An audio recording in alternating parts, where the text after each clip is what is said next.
This poem was born of an idea and sexy music between the sheets of a wild brainwave meets heartbeat without personal pronoun protection. This poem was born with contractions, with love for our language and hope for a bright future. This poem ran around naked in its first few moments before it could be pinned down by grammar school and homework. This poem was a rebel with cause to denude and bear its bold attitude.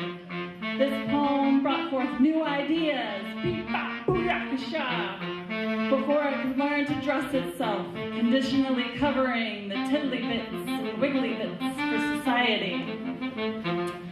This poem was born into the slam family, so it's naturally competitive and caters to the mood of the audience. This poem seeks attention, validation. But this poem was taught never to sell out, carve a line from its core to plaster onto a poster ad. This poem grew bored in school and was drawn to the beats, the generation with drums and improv and saxophone sax. This poem played with peyote prose until it chose eventually to stick with weed, smoking skinny spliffs, skinny as pencils, trying to be that new idea it once was, seeking the bare sound, the flick of the sax key, metal casing sinks into leather pad and then opens again. Oh yeah, baby. This poem swallowed jazz and the coughed up scat.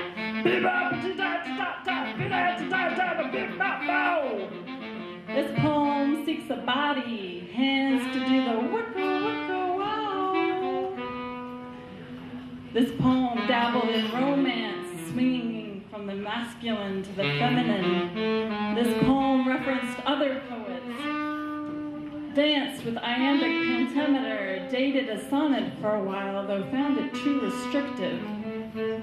This poem lounged in the free form for too long, until it settled on lyricism, until they bottled it, and the critics throttled it, questioning its concepts of conformity. This poem has been around long enough to know that it will inevitably need to be clipped by the editor, shortened to that 3-minute slam length constraint. This poem has paid its dues in syntax. This poem found the beat so compelling it made sweet love to sexy music, recreated off the sheets, procreated off the page and onto the stage, until one day the pitter-patter of pentameter feet made their way to your eardrums. This poem was born of a moment of inspiration, inclination towards the spoken word. Took it, brother. To all the poems out there, slam, silly, slapstick, limerick, sad, serious, metaphorical melancholies, the Jolly Rogers of pirated prose, the collages of collected quotes, the haikus that have performed seppuku upon the death match, the batch of them wiggling around, the written and spoken world. This poem perks a dog-eared page to every sonorous sage. Dude, that was like so poetic. This poem is a word spoken. This poem is a note.